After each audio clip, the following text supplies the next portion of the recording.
Team Sérénité présente 5 minutes de pause.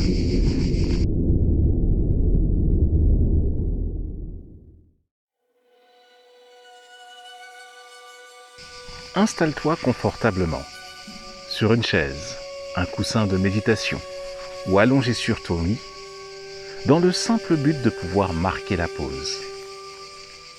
Inspire profondément par le nez en gonflant le ventre et expire lentement par la bouche en le dégonflant. Nous allons tenter ici de répondre à une question qui nous concerne tous. Comment reconnaître ses erreurs ? Comment reconnaître ses écarts ? Partons du principe ici que reconnaître ses erreurs demande une valeur absolument essentielle lorsque l'on chemine vers la sagesse ou lorsque l'on incarne la sérénité, c'est de cultiver la valeur de l'humilité, savoir se remettre en question et surtout savoir écouter les remarques d'autrui, même quand elles ne nous font pas plaisir. Alors, il s'agit là de ne rien prendre personnellement. C'est un enseignement des accords Toltec qui peut sembler un petit peu surfait, mais pourtant, il est clair, il est net, il est évident que cultiver cette humilité, savoir justement faire preuve d'observation et de recul dans l'exercice, dans l'expérience des relations, et savoir justement que nous avons peut-être outrepassé notre rôle dans des conversations, nous avons même pu porter un jugement sans même que l'on s'en rende compte, il y aura toujours quelqu'un d'autre qui nous aime, qui nous apprécie, pour nous dire ce qu'il en a été. Alors, partons de ce principe. Quels moyens sont à notre disposition pour pouvoir reconnaître nos erreurs ? Il s'agit de se poser la question de savoir si on est responsable. Et quand on parle de responsable, cela est différent de la notion de coupable. Lorsque tu es responsable de quelque chose, tu prends l'énergie qui est générée à l'intérieur de toi et cette énergie se propage vers l'extérieur.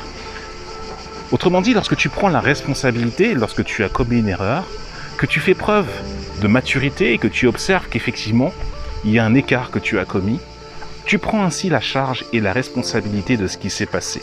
Ce qui va avoir tendance à désamorcer les aléas, désamorcer les embrouilles, désamorcer les problématiques relationnelles que tu pourras rencontrer.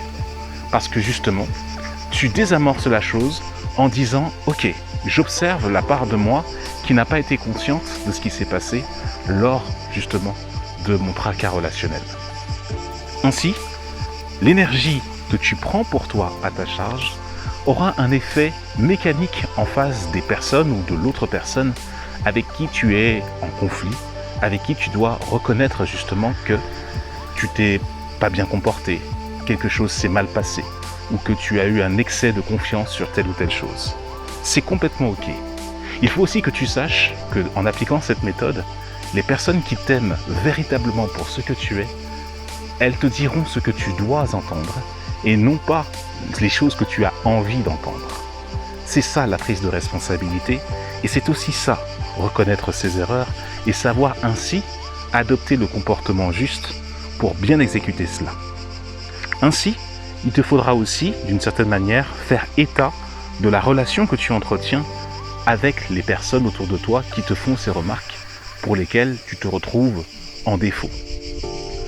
Alors, concrètement, comment faire pour reconnaître ces erreurs dès lors qu'on a observé justement toutes ces notions ?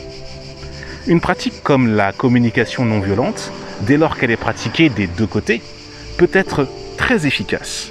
Il s'agit d'observer la situation où on te fait une remarque sur quelque chose et cette personne te fait part de son sentiment par rapport à cela. Ce sentiment, tu vas forcément ne pas rester insensible. Il va s'agir de demander à la personne justement de quoi elle a besoin par rapport à ce sentiment qu'elle exprime. Et de la même manière, lorsque toi tu restitues dans la communication avec elle, il est clair qu'il va sortir une demande, un projet final, l'amour en quelque sorte, pour pouvoir collaborer ensemble de nouveau. Alors bien sûr, ce projet de communication non violente que l'on doit à Marshall Rosenberg n'est pas forcément valable partout. Toutefois, il constitue une technique très efficace pour toute personne, lorsque tu es en relation avec des gens qui cheminent vers la sagesse, ces personnes-là sauront très bien reconnaître la technique que tu utilises et ainsi développeront eux aussi leur prise de responsabilité et la compassion qui est nécessaire à ce stade de notre cheminement.